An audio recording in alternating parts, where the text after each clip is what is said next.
Hello friends, ഇന്നത്തെ എപ്പിസോഡിൽ കൽപ്പനയുടെ നേരെയുള്ള പത്മിനിയുടെ പെരുമാറ്റം കണ്ട് കൽപ്പന ഞെട്ടലോടെ അവിടെ നിന്ന് പോകുന്നു. ഇനി ഈ വീട്ടിലെ കാര്യങ്ങൾ ഞാനാണ് തീരുമാനിക്കുന്നതെന്നും ഇവിടെയൊക്കെ പലരെയും നിലയ്ക്ക് നിർത്തേണ്ടതായിട്ടുണ്ട് എന്നും അതുകൊണ്ട് ഇനി നീ ചോദിക്കുന്ന ചോദ്യങ്ങൾക്കൊക്കെ ഞാൻ മറുപടി നൽകിക്കൊള്ളാം. തൽക്കാലം നീ ഇവിടുന്ന് പോകുന്നുണ്ടോ എന്ന് ചോദിച്ച് കൽപ്പനയെ അവിടെ നിന്ന് വിരട്ടി ഓടിച്ചു. അതിനുശേഷം പത്മിനി നേരെ അവരുടെ റൂമിലേക്ക് എത്തി. അപ്പോഴേക്കും പത്മിനി കൊടുത്ത ജുബയും മുണ്ടും ഒക്കെ ഉടുത്ത് വരുൺ റെഡിയായി നിൽക്കുന്നത് പത്മിനി കണ്ടു. അത് കണ്ടതും പത്മിനി വളരെ സന്തോഷത്തോടെ അരികിലേക്ക് എത്തിയിട്ട് പറഞ്ഞു, ആഹാ, ഇപ്പോ അമ്മയുടെ മോൻ നല്ല സുന്ദരനായിട്ടുണ്ട് എന്ന് പറഞ്ഞു. ഇത് കേട്ടതും വരുൺ പറഞ്ഞു, അതെ അതെ, എല്ലാ അമ്മമാരും പറയുന്നതാണ്. സ്വന്തം മക്കള് ഏതെങ്കിലുമൊക്കെ പുതിയ വസ്ത്രം ധരിച്ചു കഴിയുമ്പോൾ അവരെ കാണാൻ വളരെ ഭംഗിയുണ്ടെന്നും അവരെത്ര മോശമായിട്ടുള്ള ഡ്രസ്സാണ് ഇട്ടിട്ടുള്ളതെങ്കിലും അവർക്കത് ചേരത്തില്ലെങ്കിൽ പോലും അവരെ കാണാൻ വളരെ ഭംഗിയുണ്ടെന്ന് മാത്രമേ അമ്മമാർ പറയൂ. അതങ്ങനെയാണ്. അതാണ് അമ്മയും മക്കളും തമ്മിലുള്ള സൈക്കോളജി എന്ന് പറഞ്ഞ് വരുൺ അങ്ങനെ സംസാരിച്ചു കേൾക്കുമ്പോൾ വരുണിനോട് ഉടനെ പത്മിനി പറഞ്ഞു, മതി മതി, എന്തായാലും എൻ്റെ മോനിങ്ങി വന്നേ എന്ന് പറഞ്ഞ് വരുണിനെ വിളിക്കുമ്പോൾ വരുൺ ചോദിച്ചു, അല്ല അമ്മ ഇതെങ്ങോട്ടാ എന്നെ കൂട്ടിക്കൊണ്ടു പോകുന്നത് എന്ന് ചോദിച്ചതും പത്മിനി പറഞ്ഞു, എടാ അമ്മയല്ലേ വിളിക്കുന്നത്, അമ്മ എന്തായാലും നിന്നെ കൊല്ലാൻ കൊണ്ടുപോകില്ലല്ലോ എന്ന് ചോദിച്ചപ്പോൾ അതില്ല, എങ്കിലും അമ്മയുടെ ഈ സസ്പെൻസ് ഉണ്ടല്ലോ അതെന്നെ വല്ലാതെ ഞെട്ടിക്കുന്നുണ്ട്. എന്താ അമ്മേ എങ്ങോട്ട് എന്നെ കൂട്ടിക്കൊണ്ടു പോകുന്നത് എന്ന് വരുൺ ചോദിച്ചിട്ടും ഇങ്ങി വാടാ മോനെ എന്ന് പറഞ്ഞ് പത്മിനി വളരെ സ്നേഹത്തോടെ വരുണിനെ വിളിച്ചുകൊണ്ട് ആ റൂമിനരികിലേക്കായി പോയി. അപ്പോഴാണ് അവിടെ പ്രിയങ്ക റെഡിയായിരിക്കുന്നത് കണ്ട് പ്രിയങ്ക ബെഡിൽ വളരെ സന്തോഷത്തോടെ ആ അലങ്കാരങ്ങളൊക്കെ കണ്ട് അങ്ങനെ ഒത്തിരി സ്വപ്നങ്ങൾ നെയ്തങ്ങനെ ഇരിക്കുമ്പോൾ ഇതെല്ലാം കണ്ട് അപ്പുറത്ത് മാറി നിന്ന് വേദനയോടെ നോക്കുകയാണ് രാധിക. പ്രിയങ്ക അപ്പോഴേക്കും രാധികയുടെ അരികിലേക്ക് എത്തി. രാധിക ചോദിച്ചു, മോളെ എന്നാ ചേച്ചി പൊയ്ക്കോട്ടെ എന്ന് പറഞ്ഞ് രാധിക അവിടെ നിന്ന് പോകാൻ തുടങ്ങുമ്പോൾ ഉടനെ പ്രിയങ്ക രാധികയോട് പറഞ്ഞു, ചേച്ചി അവിടെ നിന്നേ എന്ന് പറഞ്ഞ് രാധിക അവിടെ പിടിച്ചു നിർത്തിയതിനു ശേഷം പ്രിയങ്ക രാധികയുടെ കാല് തൊട്ട് അനുഗ്രഹം വാങ്ങിക്കുന്നു. ഉടനെ രാധിക ചോദിച്ചു, എന്താ മോളെ ഇത് എന്ന് ചോദിച്ചപ്പോൾ പ്രിയങ്ക പറഞ്ഞു, ചേച്ചി ഇവിടെ അച്ഛനും അമ്മയും ഇല്ല എൻ്റെ അടുത്ത്, ഇവിടെ ഉള്ളത് എൻ്റെ ചേച്ചി മാത്രമാണ്. അതുകൊണ്ട് അവരുടെ സ്ഥാനത്ത് നിന്ന് ചേച്ചിയുടെ അനുഗ്രഹത്തിനാണ് ഞാനിപ്പോൾ ഇങ്ങനെ ചെയ്തത്. ചേച്ചി എന്നെ അനുഗ്രഹിക്കണം, ഒരു പുതിയ ജീവിതം തുടങ്ങാൻ പോവല്ലേ എന്ന് പ്രിയങ്ക പറഞ്ഞതും രാധിക പറഞ്ഞു, എൻ്റെ മോൾക്ക് എന്നും നല്ലതേ വരുമെന്ന് പറഞ്ഞ് രാധിക പ്രിയങ്കയുടെ തലയൊന്ന് തലോടിക്കൊണ്ട് അവിടെ ചേച്ചി ഇറങ്ങട്ടെ എന്ന് പറഞ്ഞ് വിഷമത്തോടെ രാധിക പുറത്തേക്ക് ഇറങ്ങി. അപ്പോഴാണ് പത്മിനി വരുണിനെ വിളിച്ചുകൊണ്ട് നേരെ റൂമിനരികിലേക്ക് എത്തുന്നത്. വരുൺ ഓരോ കാര്യങ്ങൾ ചോദിച്ച് പത്മിനിയോട് സംസാരിച്ചു വരുമ്പോൾ പത്മിനി വരുണിനോട് ഓരോന്നും പറഞ്ഞ് വരുണിനെ തെറ്റിദ്ധരിപ്പിച്ചുകൊണ്ട് വരുണിനെ കളി തമാശകളൊക്കെ ഓരോന്ന് പറഞ്ഞ് ആകെ സംശയത്തിൽ നിർത്തി വരുണിനെയും കൂട്ടിക്കൊണ്ട് നേരെ റൂമിലേക്ക് എത്തുകയാണ്. പത്മിനി വരുണുമായിട്ട് അവിടേക്ക് വരുന്നത് കണ്ടതോടെ അവരുടെ കണ്ണിൽ പെടാതിരിക്കാനായി രാധിക വേഗം അപ്പുറത്തുള്ള ആ റൂമിന്റെ അകത്തേക്ക് കയറി. എന്നിട്ട് ആ വാതിലിന് പിന്നിൽ ഒളിച്ചു നിന്നു. അപ്പോഴാണ് വരുൺ പത്മിനിയോടൊപ്പം റൂമിന് മുന്നിലേക്ക് എത്തിയത്. ഉടനെ വരുൺ ചോദിച്ചു, അല്ലമ്മേ, അമ്മയുടെ ഈ സസ്പെൻസ് എനിക്കും കൂടെ മനസ്സിലാവുന്നില്ല എന്ന് പറഞ്ഞപ്പോൾ പത്മിനി പറഞ്ഞു, അതെ, ആ സസ്പെൻസ് എന്താണെന്ന് നീ അകത്ത് കയറി കഴിയുമ്പോൾ നിനക്ക് മനസ്സിലാവും, മോൻ അകത്തോട്ട് ചെല്ല് എന്ന് പറഞ്ഞതും വരുൺ ചോദിച്ചു, അതെ, എന്നെ പുതിയ ഡ്രസ്സൊക്കെ ഇടിയിച്ച് എൻ്റെ റൂമിൽ കൊണ്ടുപോയി എന്നെ കിടത്തി ഉറക്കാനാണോ അമ്മ ഇതെല്ലാം ചെയ്യിച്ചതെന്ന് ചോദിച്ച് വരുൺ സംശയത്തോടെ നോക്കുമ്പോൾ പത്മിനി പറഞ്ഞു, എടാ മോനെ, നീ അങ്ങ് അകത്തേക്ക് ചെല്ല് എന്ന് പറഞ്ഞു വരുണിനെ നിർബന്ധപൂർവ്വം ആ റൂമിലേക്ക് കയറ്റിവിട്ടു. എന്നിട്ട് പത്മിനി വാതിലടയ്ക്കുമ്പോൾ രാധിക ആകെ വിഷമത്തോടെ ആ റൂമിന്റെ കതകിന് പിന്നിലായി ഒളിച്ചു നിന്നു. പത്മിനി ഇരുവരെയും ആ റൂമിലാക്കി കഴിഞ്ഞതും വളരെ സന്തോഷത്തോടെ അവിടെ നിന്ന് പോയി. അപ്പോഴേക്കും രാധികയുടെ മനസ്സ് ആകെ തകർന്നു. രാധിക ആകെ വിഷമത്തോടെ ഭഗവാന്റെ മുന്നിലേക്ക് ഓടിയെത്തി. പൂജാമുറിയിലേക്ക് കയറിയ രാധിക ഭഗവാന്റെ മുന്നിൽ കണ്ണീരോടെ നിൽക്കുകയാണ്. ഈശ്വര, എന്തിനാണ് എൻ്റെ മനസ്സിൽ ഇതുപോലെയുള്ള ചിന്തകളൊക്കെ ഉണ്ടാക്കിയത്? എന്തിനാണ് ഈശ്വര എൻ്റെ മനസ്സിലും ഇതൊരിക്കലും എനിക്ക് അർഹതപ്പെട്ടിട്ട് അല്ല എന്ന് ഉറപ്പായിട്ടും എൻ്റെ മനസ്സിൽ ഇത്തരം ചിന്തകളൊക്കെ ഉണ്ടാക്കിയത് എന്തിനാണ്? എങ്ങനെയെങ്കിലും വരുണിനെ എൻ്റെ മനസ്സിൽ നിന്നൊന്ന് മായ്ച്ചതാ, വരുണിനോടുള്ള എൻ്റെ ആ സ്നേഹം ഇല്ലാതാക്കി തന്നൂടെ എന്ന് ചോദിച്ച് രാധിക ഭഗവാന്റെ മുന്നിൽ പൊട്ടിക്കരഞ്ഞു. അപ്പോഴേക്കും രാധിക ഒരു അശരീരി എന്നതുപോലെ കേട്ടു, കൃഷ്ണന് പ്രിയം രാധയോടല്ലേ, രാധയോടുള്ള ആ സ്നേഹം കൃഷ്ണൻ ഒരിക്കലും നഷ്ടപ്പെടുത്താനോ വേണ്ടെന്ന് വെക്കാനോ ആവില്ല എന്ന് പറയുകയും എന്തൊക്കെയായാലും ആ കൃഷ്ണൻ രാധയുടെ അരികിലേക്ക് തന്നെ എത്തിച്ചേരും. ഇവിടെ എന്റെ രാധയായ രാധികയെ കൈവിടാൻ കഴിയില്ലല്ലോ. അതുകൊണ്ട് തന്നെ ഇനി എന്തൊക്കെ പ്രശ്നങ്ങൾ ഉണ്ടായാലും ഈ കൃഷ്ണൻ ഈ രാധികയ്ക്കുള്ളത് തന്നെയാണ് എന്ന് അശരീരി വന്നതോടെ രാധിക ആകെ ഞെട്ടലോടെ ആ കൃഷ്ണ വിഗ്രഹത്തിലേക്ക് നോക്കി. ഭഗവാനെ, എന്താ എന്താ ഈ ഞാൻ കേട്ടത്? ഇതെന്റെ തോന്നലാണോ എന്നൊക്കെ ആലോചിച്ച് ഞെട്ടിത്തെറിച്ചങ്ങനെ രാധിക ഇരിക്കുമ്പോ പെട്ടെന്ന് വരുണിന്റെ ഉറക്കെയുള്ള ശബ്ദം കേട്ടു. എന്തുവാടി, നീ എന്നെ ചതിക്കാൻ നോക്കുവാണോ? ഇറങ്ങടി ഇവിടുന്ന്, അങ്ങനെ നീ എന്നെ ട്രാപ്പിലാക്കാനൊന്നും ശ്രമിക്കണ്ട എന്ന് പറഞ്ഞ് വരുൺ റൂമിൽ കടന്ന് ബഹളം വയ്ക്കുന്ന ശബ്ദം രാധിക കേട്ടു. ആകെ അതിശയപ്പെട്ടുകൊണ്ട് രാധിക ചാടി നിൽക്കുമ്പോ വരുൺ ആ ബെഡിൽ വിതറി വെച്ചിരിക്കുന്ന പൂക്കളും അവിടെ ആ പ്ലേറ്റിലെടുത്ത് വെച്ച പഴങ്ങളും ഒക്കെ എടുത്ത് വലിച്ചെറിഞ്ഞു. ദേ, ഒരു കാര്യം ഞാൻ പറഞ്ഞേക്കാം, നിന്നെ പോലെ ഒരു കൊലപാതകിയുടെ കൂടെ കിടന്നുറങ്ങാനുള്ളതല്ലടാ എന്റെ ജീവൻ. അതുകൊണ്ട് തന്നെ എന്റെ ജീവിതം നിന്നെ പോലെ ഒരു കൊലപാതകിക്കൊപ്പം അല്ല ജീവിക്കേണ്ടത്. ഇനി അമ്മയെന്നല്ല ആര് പറഞ്ഞാലും ശരി, എന്റെ ജീവിതം ജീവിച്ചു തീർക്കാൻ ഞാൻ ആഗ്രഹിക്കുന്നത് ആരുടെയാണോ അയാളോടൊപ്പം ഞാൻ ജീവിക്കും. അത് അത് എന്റെ തീരുമാനമാണ്. ഞാൻ എങ്ങനെ ജീവിക്കണമെന്നും ആർക്കൊപ്പം ജീവിക്കണമെന്നുള്ളത് എന്റെ തീരുമാനമാണ് എന്ന് പറയുമ്പോൾ ഉടനെ പ്രിയങ്ക പറഞ്ഞു, വരുൺ, ഇതൊന്നും ഞാനല്ല, അമ്മയാ എന്ന് പറഞ്ഞതും. അമ്മയെന്നല്ല ആര് പറഞ്ഞാലും ശരി, നിനക്ക് അറിയാമല്ലോ, ഒരിക്കലും നമ്മൾ തമ്മിൽ ഒരിക്കലും ഒരു ഭാര്യാഭർത്തൃ ബന്ധം ഉണ്ടാവില്ല, അത് തീർച്ചയാണെന്ന് പറഞ്ഞ് വരുൺ ബഹളം വയ്ക്കുമ്പോൾ പെട്ടെന്ന് വാതിൽ വന്ന് പത്മിനി മുട്ടി. വരുൺ, വരുൺ എന്ന് പറഞ്ഞ് വാതിൽ മുട്ടിയതും അമ്മയോ എന്ന് ചോദിച്ച് വാതിൽ തുറന്നു വേഗം പത്മിനി അകത്തേക്ക് വിളിച്ചു. അമ്മ വന്നേ എന്ന് പറഞ്ഞതും എന്താടാ എന്ന് ചോദിച്ചു. അകത്തേക്ക് കൂട്ടിക്കൊണ്ടു വന്ന പത്മിനിയും വരുൺ അവിടെയെല്ലാം അലങ്കോലമാക്കിയിട്ടിരിക്കുന്ന പത്മിനിയെ കാണിച്ചു. എന്നിട്ട് പറഞ്ഞു, അമ്മേ, ഞാനേ LKG പഠിക്കുന്ന ഒരു കുട്ടിയല്ല.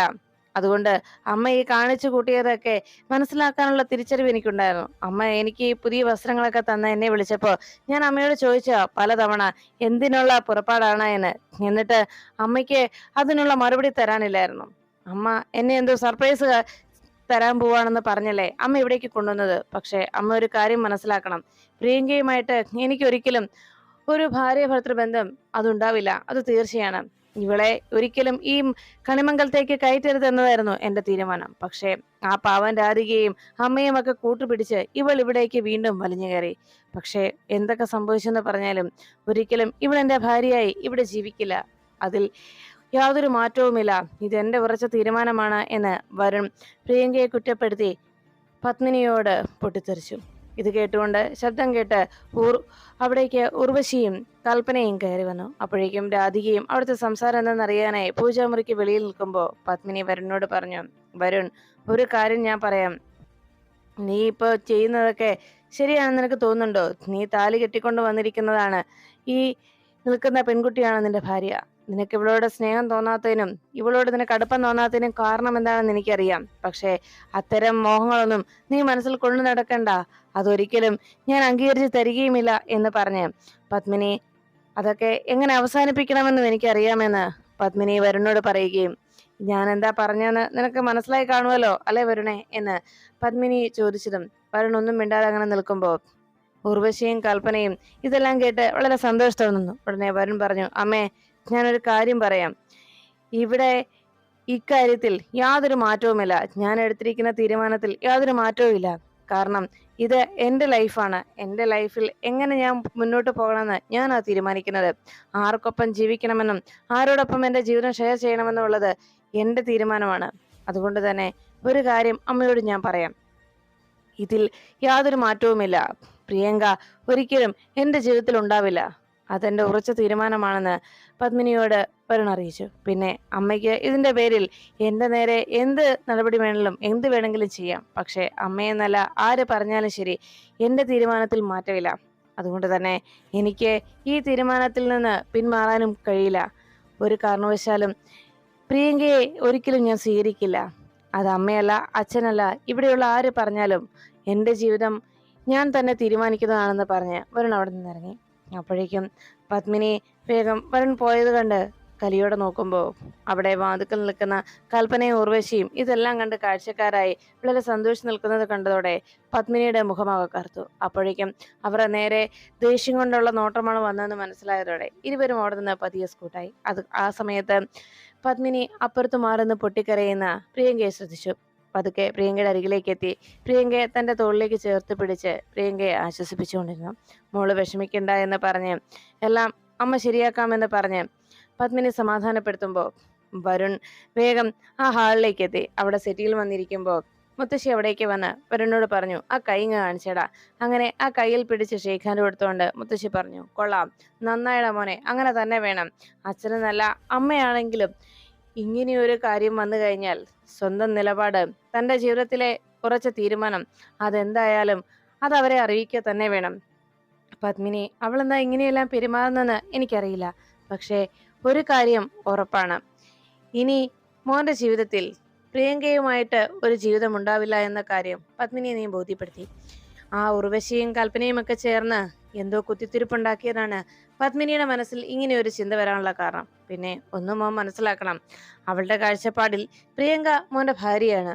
അപ്പോൾ പിന്നെ അങ്ങനെ വരുമ്പോ അവളോടൊപ്പം ഒരു ജീവിതം മോൻ ജീവിച്ചു തുടങ്ങുക എന്നത് ഏതൊരമ്മയും ആഗ്രഹിക്കില്ലേ? സ്വന്തം മകന്റെ ജീവിതം തകർന്നു പോകുന്നത് കണ്ടു നിൽക്കാൻ ഒരമ്മയ്ക്കും കഴിയുകയില്ലല്ലോ എന്ന് പറയുമ്പോ അവിടെ പ്രിയങ്കയെ ആശ്വസിപ്പിച്ചുകൊണ്ട് പത്മിനി ഇരിക്കുമ്പോ റൂമിലേക്ക് രാധിക എത്തി. മോളെ എന്ന് വിളിച്ച് രാധിക അവിടേക്ക് വന്നതും പ്രിയങ്ക വേഗം രാധികയുടെ അരികിലേക്ക് ഓടിയെത്തി. ചേച്ചി എന്ന് പറഞ്ഞ് പൊട്ടിക്കരഞ്ഞു. രാധിക പ്രിയങ്കയെ ചേർത്ത് പിടിച്ച് ആശ്വസിപ്പിക്കുമ്പോൾ അരികിലേക്ക് നിന്ന പത്മിനി രാധിക നോക്കിയിട്ട് പറഞ്ഞു, കണ്ടല്ലോ, ഇവളുടെ സങ്കടം കണ്ടല്ലോ എന്ന് പറഞ്ഞപ്പോ പ്രിയങ്ക പറഞ്ഞു, ചേച്ചി, വരുൺ ഇങ്ങനെ എന്നെ എന്നും ഈ രീതിയിലാണ് വരുണിന്റെ പെരുമാറ്റമെങ്കിൽ പിന്നെ എനിക്കൊരു ജീവിതം ഉണ്ടാവില്ല, പിന്നെ ഞാൻ ജീവനോടെ ഇരിക്കില്ല എന്ന് പ്രിയങ്ക പറയുമ്പോൾ അത് കേട്ട പത്മിനി പറഞ്ഞു, കേട്ടല്ലോ, ഓരോരുത്തരും തീരുമാനങ്ങളും ഓരോരുത്തരും എന്താ ചെയ്യാൻ പോകുന്നതെന്നും നീ കേട്ടല്ലോ. ഇനി നീയാണ് ഇതിൽ തീരുമാനമെടുക്കേണ്ടത്. ഇതിനെല്ലാത്തിന്റെയും ആണിക്കല്ല് നീയാണ് എന്ന് പറഞ്ഞ് ദേഷ്യപ്പെട്ടുകൊണ്ട് പത്മിനി അവിടെ നിന്ന് ഇറങ്ങിപ്പോകുമ്പോൾ പ്രിയങ്കയ്ക്കാകെ സംശയമായി. ചേച്ചി, എന്താ ചേച്ചി അമ്മ അങ്ങനെ പറഞ്ഞിട്ട് പോയത് എന്ന് ചോദിച്ചതും ഉടനെ രാധിക പറഞ്ഞു, അത് പിന്നെ അമ്മയ്ക്ക് ഇങ്ങനെയൊക്കെ സംഭവിച്ചപ്പോ ആകെ വിഷമമായി. അമ്മ ആ സങ്കടം ആരോടെങ്കിലും തീർക്കണ്ടേ, അതിന് അമ്മ എന്നോട് ദേഷ്യപ്പെട്ടതാ, അല്ലാതെ വേറൊന്നുമില്ല. എന്തായാലും വരുണിന്റെ ഈ ദേഷ്യപ്പെടലും മോളോടുള്ള ഈ അകൽച്ചയും ഒക്കെ ഈ ചേച്ചി മാറ്റും. അതിന് ചില പ്രതിബന്ധങ്ങളുണ്ട്. വരുണിന്റെയും മോളുടെയും ജീവിതത്തിനിടയിൽ ചില തടസ്സങ്ങൾ, അതെല്ലാം ഈ ചേച്ചി ഒഴിവാക്കും, തീർച്ചയായിട്ടും ഒഴിവാക്കിയിരിക്കുമെന്ന് പറഞ്ഞ് രാധിക പ്രിയങ്കയെ ചേർത്ത് പിടിച്ച് ആശ്വസിപ്പിച്ചു. അപ്പോഴാണ് കൽപ്പനയും ഉർവശിയും തിരികെ റൂമിലേക്ക് എത്തിയത്. ഉടനെ കൽപ്പനയോട് കൽപ്പന ഉർവശിയോട് ചോദിച്ചു, അല്ല, ഇത് എന്തൊക്കെയാ ഇവിടെ നടക്കുന്നത്? എന്താ ഇങ്ങനെയൊക്കെ സംഭവിക്കാനുള്ള കാരണം എൻ്റെ ഇളയമേ? സത്യത്തിൽ ഇങ്ങനെയൊക്കെ എന്താ ഉണ്ടായെന്ന് എനിക്കൊട്ടും മനസ്സിലാവുന്നില്ല എന്ന് ചോദിച്ചപ്പോ കൽപ്പനയോട് ഉർവശി പറഞ്ഞു, ഇതിന്റെ കാരണം എന്താണെന്നൊക്കെ എനിക്കറിയാം, പക്ഷേ അത് നിന്നോട് പറയാതിരിക്കാനും എനിക്ക് കഴിയുന്നുണ്ടായിരുന്നില്ല. നിന്നോട് പറയാത്തതിൽ എനിക്ക് വല്ലാത്ത വിഷമമുണ്ട്. ആ കാരണം കണ്ടെത്തിയത് ഞാൻ തന്നെയാ. പക്ഷേ നിന്നോട് പറഞ്ഞാൽ, മറ്റാരോടെങ്കിലും പറഞ്ഞാൽ എൻ്റെ ജീവൻ ഇല്ലാതാവും. അത് പേടിച്ചിട്ടാ എന്ന് പറഞ്ഞതും ഉടനെ ഉർവശിയോട് കൽപ്പന ചോദിച്ചു, അല്ല, ആരാ ആരാ ഇളയമ്മേനെ ഭീഷണിപ്പെടുത്തിയിരിക്കുന്നത്? അല്ല, എന്തൊക്കെയാണെങ്കിലും ഇങ്ങനെ ഒരു ഭീഷണിപ്പെടുത്തൽ വന്നപ്പോ, ഇങ്ങനെ ഒരു ഭീഷണി ഉണ്ടായെങ്കിൽ അത് എന്തെങ്കിലും ഒരു പോംവഴി കണ്ടെത്തണല്ലോ. ആരാ ഇളയമ്മേനെ ഇങ്ങനെ ഭീഷണിപ്പെടുത്തിയത്? അമ്മയാണോ? അതിന് പിന്നിൽ എന്തെങ്കിലും കാരണമുണ്ടോ എന്ന് സംശയത്തോടെ കൽപ്പന ചോദിക്കുമ്പോൾ ഉടനെ കൽപ്പനയോട് ഉർവശി പറഞ്ഞു, ആ, ഇങ്ങനെയൊരു പ്രശ്നം ഉണ്ടാകാനുള്ള കാരണം ഞാൻ പറയാം. ഈ വീട്ടിൽ ഒരു അവിഹിതമുണ്ട്. അത് കണ്ടെത്തിയത് ഞാനാ. പലതവണ ആ അവിഹിതം ഞാൻ കണ്ടെത്തി ചേച്ചിയോട് പറഞ്ഞു. പക്ഷെ അതൊട്ടും ചേച്ചി വിശ്വസിച്ചിരുന്നില്ല. എന്നാൽ ഇത്തവണ ഞാൻ കയ്യോടെ അത് കാണിച്ചു കൊടുത്തു. അങ്ങനെ ചേച്ചിക്ക് അത് ബോധ്യമായത്. അതുകൊണ്ടാണ് ഇത്ര പെട്ടെന്ന് ഇങ്ങനെ ഒരു കാര്യം ഇവിടെ നടപ്പിലാക്കാൻ ചേച്ചി തയ്യാറായതെന്ന് കൽപ്പനയോട് ഉർവശി അറിയിച്ചു. ഇത് കേട്ടതും അങ്ങനെ ഒരു അവിഹിതമോ എന്ന് ചോദിച്ച് സംശയിച്ചു നിൽക്കുമ്പോ ആര് തമ്മിലാണെന്ന് നിനക്കറിയാവോ എന്ന് ചോദിച്ചപ്പോ അങ്ങനെ ഒരു അവിഹിതം ഉണ്ടെങ്കിൽ എന്ന് പറഞ്ഞ് സംശയത്തോടെ കൽപ്പന പറയാൻ തുടങ്ങുമ്പോ ഉർവശി പറഞ്ഞു, അതെ, നീ ഉദ്ദേശിച്ച ആളുകൾ തന്നെ, വരുണും രാധികയും തമ്മിലുള്ള ആ അവിഹിതം, അത് ഞാനാണ് എഴുത്തിയെ കാണിച്ചു കൊടുത്തത്. അതുകൊണ്ട് തന്നെ എഴുത്തി ആകെ കലിതുള്ളി ഇരിക്കുകയാണ്. രാധികയെ എത്രയും വേഗം ഇവിടെ നിന്ന് പുറത്താക്കുമെന്നുള്ള രീതിയിൽ തന്നെയാണ് എടുത്തിയുടെ നിലപാട് എന്ന് പറഞ്ഞപ്പോ കൽപ്പന പറഞ്ഞു, ഷോ, ഇളയമ്മയ്ക്ക് പ്രശ്നമാകും. അല്ലായിരുന്നെങ്കിലുണ്ടല്ലോ ഇക്കാര്യം ഈ നിമിഷം തന്നെ ഞാൻ ഈ കണിമംഗലത്തെ തലകീഴായി മറിക്കുന്ന അവസ്ഥയിൽ കാര്യങ്ങൾ എത്തിച്ചേനെ. സാരയില്ല, ഇതിൽ നിന്ന് നമുക്ക് എന്തെങ്കിലും ഉപകാരം ഉണ്ടോ ഇളയമ്മേ എന്ന് ചോദിച്ചതും, പിന്നില്ലേ, നമുക്ക് രാധിക ശത്രുവാണല്ലോ. പ്രിയങ്ക നമ്മുടെ ശത്രു തന്നെയാ. എങ്കിലും രാധിക പ്രിയങ്കയെക്കാളും ഈ വലിയ ശത്രുവാണ് നമ്മുടെ. അതുകൊണ്ട് തന്നെ ഇപ്പോൾ രാധികയും പ്രിയങ്കയും തമ്മിലുള്ള സ്നേഹബന്ധം അത് നമുക്ക് തകർക്കണമായിരുന്നു. അതിന് പറ്റിയ ഒരു പോംവഴിയും ഇത് തന്നെയായിട്ട് നമുക്ക് ഉപയോഗിക്കാം. എന്തായാലും കുറച്ചുകൂടി ഒന്ന് മുന്നോട്ട് പോട്ടെ. വരുണും രാധികയ്ക്കും ഇടയിലുള്ള ഈ ബന്ധം പറഞ്ഞ് പ്രിയങ്കയും രാധികയും തമ്മിലുള്ള ഈ സ്നേഹം, അവർ തമ്മിലുള്ള ഈ പരസ്പര സ്നേഹം തകർക്കാൻ വരുണിനോടുള്ള രാധികയുടെ അടുപ്പം, അവർ തമ്മിലുള്ള ആ സ്നേഹബന്ധം അത് പ്രിയങ്കയെ നമ്മൾ ബോധ്യപ്പെടുത്തുന്നു. അമ്മയെ കാണിച്ചു കൊടുത്തതുപോലെ നമ്മൾ പ്രിയങ്കയും അത് നേരിട്ട് കാണിച്ചു കൊടുക്കുന്നു. അതോടെ അവർക്കിടയിലുള്ള ആ പരസ്പര സ്നേഹവും അടുപ്പവും എല്ലാം ഇല്ലാതായിക്കോളും. അതിനാണ് ഇനി നമ്മൾ മുതിരേണ്ടത്, അതിനുള്ള വഴിയാണ് ഇനി നമ്മൾ നോക്കേണ്ടത് എന്ന് അവർ പരസ്പരം പറഞ്ഞു. അതിന് ഒരു കാര്യം മാത്രമേ ഇനി ചെയ്യാനുള്ളൂ. നമ്മൾ വളരെ സൂക്ഷിച്ചു തന്നെ കാര്യങ്ങൾ നീക്കണം മുന്നോട്ട്. എത്രയും പെട്ടെന്ന് തന്നെ കാര്യങ്ങൾക്ക് ഒരു തീരുമാനം നമ്മൾ ഉണ്ടാക്കും. രാധികയും പ്രിയങ്കയും ഒരിക്കലും ഇങ്ങനെ പരസ്പര സ്നേഹത്തോടെ മുന്നോട്ട് പോകാൻ പാടില്ല. അത് നമുക്ക് തന്നെയാണ് ആപത്ത് എന്ന് കൽപ്പനയും ഉർവശിയും കൂടി തീരുമാനിക്കുന്നു. പിന്നീട് കാണുന്നത് മുത്തശ്ശിയുടെ അരികിലെത്തി വരുൺ ആകെ നിരാശയോടെ ഇരിക്കുകയാണ്. വരുണിനോട് മുത്തശ്ശി പറഞ്ഞു, എടാ മോനെ, നീ ഇങ്ങനെ സങ്കടപ്പെടല്ലേ. നിനക്ക് നിന്റെ സ്നേഹത്തില് നിന്റെ പ്രണയത്തില് വിശ്വാസമില്ലേ എന്ന് ചോദിച്ചപ്പോ ഉടനെ വരുൺ പറഞ്ഞു, മുത്തശ്ശിക്കറിയാവല്ലോ, രാധിക എന്റെ പെണ്ണാണ്. രാധികയോട് ഇങ്ങനെ അടുത്തിടപഴകാനും അവളോട് ഇങ്ങനെ സ്വാതന്ത്ര്യത്തോടെ പെരുമാറാനുള്ള അവകാശം എനിക്കുണ്ട്. അവളെ ഞാൻ താലി കെട്ടിയതാണ്, അവളുടെ ഭർത്താവാണ് ഞാൻ. അപ്പോ അവളോടുള്ള എന്റെ അധികാരവും സ്വാതന്ത്ര്യവും ആർക്കും ചോദ്യം ചെയ്യാനാവില്ലല്ലോ. പിന്നെ എന്തുകൊണ്ടാ ഇങ്ങനെയൊക്കെ സംഭവിക്കണം മുത്തശ്ശി എന്ന് ചോദിച്ചപ്പോ വരുണിനോട് മുത്തശ്ശി പറഞ്ഞു, മോനെ, അവൾ നിന്റെ ഭാര്യയാണെന്നുള്ള കാര്യം നിനക്കറിയാം, എനിക്കറിയാം, രാധികയ്ക്കും അറിയാം. എന്നാൽ ഇവിടെയുള്ളവരുടെ കണ്ണിൽ, ഇവിടെയുള്ളവരുടെ കാഴ്ചപ്പാടിൽ രാധികയുമായിട്ടുള്ള നിന്റെ ബന്ധം അങ്ങനെയല്ല. അതാണ് എല്ലാ പ്രശ്നങ്ങൾക്കും കാരണം. എല്ലാ സത്യങ്ങളും എല്ലാവരും തിരിച്ചറിയണം. ഉടനെ വരുൺ പറഞ്ഞു, എല്ലാം അറിയാമായിരുന്നിട്ടും രാധിക എന്നോടുള്ള സ്നേഹം മുഴുവൻ മനസ്സിൽ ഒളിപ്പിച്ചു വെച്ച്, മനസ്സിൽ മുഴുവൻ എന്നോടുള്ള സ്നേഹമുണ്ടായിട്ടും അതും മറച്ചു വെച്ചുകൊണ്ട് അയാൾ ജീവിക്കുന്നു. അയാള് ഞാൻ പറയുന്നൊന്നും കേൾക്കാനോ എൻ്റെ ഒപ്പം നിൽക്കാനോ അയാൾ തയ്യാറാകുന്നില്ല മുത്തശ്ശി. ഞാൻ ഇനി എന്താ ചെയ്യേണ്ടത് എന്ന് ചോദിച്ചപ്പോ മുത്തശ്ശി പറഞ്ഞു, മോനെ വരുണേ, നീ ഒരു കാര്യം മനസ്സിലാക്കണം. നീ മുമ്പ് പ്രണയിക്കുന്നതിനൊക്കെ മുമ്പ് മുത്തശ്ശിയുടെയും മുത്തശ്ശന്റെയും പ്രണയത്തെക്കുറിച്ചൊക്കെ നീ വന്ന് വാതോരാതെ സംസാരിച്ചിട്ടുണ്ടായിരുന്നല്ലോ. അന്ന് രണ്ട് സ്ഥലത്തായി ഇരുന്ന് പ്രണയിക്കുന്നവരുടെ പ്രണയത്തെക്കുറിച്ചും അതിന്റെ സുഖത്തെക്കുറിച്ചും ഒക്കെ നീ വാതോരാതെ സംസാരിച്ചിരുന്നു. അന്നത്തെ ആ പ്രണയത്തെക്കുറിച്ച് നീ സംസാരിക്കുമ്പോൾ നിനക്ക് ആ പ്രണയം വളരെ ദിവ്യമായ ഒന്നായിട്ടായിരുന്നു നിനക്ക് തോന്നിയിരുന്നത്. എന്നാൽ ഇന്ന് നിന്റെ ജീവിതത്തിൽ അങ്ങനെ ഒരു അനുഭവം ഉണ്ടായപ്പോ നീ ആകെ തകർന്നു പോവുകയാണോ, തളരുകയാണോ മോനെ? അങ്ങനെ ഒരിക്കലും തളർന്നു പോകാൻ പാടില്ല. കാരണം രണ്ട് ശത്രുതയിലുള്ള രണ്ട് കുടുംബത്തുള്ളവർ പരസ്പരം സ്നേഹിക്കുന്നില്ലേ? എന്തിന് രണ്ട് രാജ്യത്തിരുന്ന ആളുകൾ തമ്മിൽ പരസ്പരം സ്നേഹിക്കുന്നില്ലേ? അങ്ങനെ പരസ്പര സ്നേഹം അത് എന്തൊക്കെ പ്രശ്നങ്ങളുണ്ടെങ്കിലും അതിനെയെല്ലാം തരണം ചെയ്ത്, ഏതൊക്കെ പ്രതിസന്ധികളെയും തരണം ചെയ്ത് പിന്നീട് ആ പ്രണയം വിജയത്തിലെത്തിയ കഥയാണ് നമ്മൾ കേട്ടിട്ടുള്ളത്. അതാണ് ഈ പ്രണയത്തിന്റെ ശക്തി എന്ന് പറഞ്ഞാൽ. അതുകൊണ്ട് തന്നെ പരസ്പര പ്രണയം അത് ആഴത്തിലുള്ളതും ആത്മാർത്ഥമായിട്ടുള്ളതുമാണെങ്കിൽ തീർച്ചയായിട്ടും ആ പ്രണയം വിജയിക്കുക തന്നെ ചെയ്യും. ഇവിടെ നീ രാധികയുടെ കാര്യം കൂടി ഒന്ന് മനസ്സിലാക്കണം. അവളുടെ ജീവിതത്തിൽ സംഭവിച്ച കാര്യങ്ങൾ നീ ഒന്ന് മനസ്സിലാക്കാൻ ശ്രമിക്കണം മോനെ. അവൾക്ക് ജീവിതം നൽകിയ, അവൾക്ക് ഇങ്ങനെ ഒരു ജീവിതം നൽകിയ ദേവനാരായണൻ തിരുമേനിയോടും കുടുംബത്തോടും അവൾക്കൊരു കടപ്പാടുണ്ട്. അദ്ദേഹത്തിന്റെ മകളാണ് പ്രിയങ്ക. അവളുടെ ജീവിതം രാധികയെ കാരണം തകർന്നു പോയാൽ അത് അവൾക്ക് സഹിക്കാൻ കഴിയുന്നതാണോ മോനെ? ഒന്ന് നീ ചിന്തിക്കേ. അവൾക്ക് ജീവിതം നൽകിയ ആ വീട്ടുകാരോടുള്ള അവളുടെ കടപ്പാട്, അവർക്ക് വേണ്ടി സ്വന്തം ജീവൻ നൽകാൻ തന്നെ തയ്യാറായി നിൽക്കുന്ന പെൺകുട്ടി. അങ്ങനെയുള്ളപ്പോ അവരുടെ മകളുടെ ജീവിതത്തിന് ഒരു കോട്ടം സംഭവിക്കാൻ, അവരുടെ മകളുടെ ജീവിതം തകർന്നു പോകാൻ താൻ കാരണക്കാരിയാകില്ല എന്ന് അവൾ ഒരു ഉറച്ച തീരുമാനമെടുത്താൽ അതിനെ നമുക്ക് കുറ്റം പറയാനാവോ? അതൊന്ന് നീ ഒന്ന് മനസ്സിലാക്കാൻ ശ്രമിക്കുമോനെ എന്ന് പറഞ്ഞപ്പോ വരുൺ പറഞ്ഞു, മുത്തശ്ശി, ഞാനത് ശ്രമിക്കുന്നുണ്ട്. ആ ഒരു അവസ്ഥ തിരിച്ചറിയാൻ ഞാൻ ശ്രമിക്കുന്നുണ്ട് എന്ന് പറയുമ്പോൾ വരുണിനോട് മുത്തശ്ശി പറഞ്ഞു, മോനെ, നിനക്ക് നിന്റെ പ്രണയത്തിൽ വിശ്വാസം ഉണ്ടല്ലോ. അതുപോലെ ഈ മുത്തശ്ശിയെ നിനക്ക് വിശ്വാസമില്ലേ എന്ന് ചോദിച്ചപ്പോ വരുൺ പറഞ്ഞു, മുത്തശ്ശി, മുത്തശ്ശിയിലുള്ള വിശ്വാസത്തിൽ മാത്രമാണ് ഞാൻ ഇപ്പോഴും പിടിച്ചു നിൽക്കുന്നത്. എങ്കിൽ എന്റെ പൊന്നുമോൻ വിഷമിക്കാതെ. പ്രിയങ്കയല്ല, രാധികയാണ് നിന്റെ ഭാര്യ.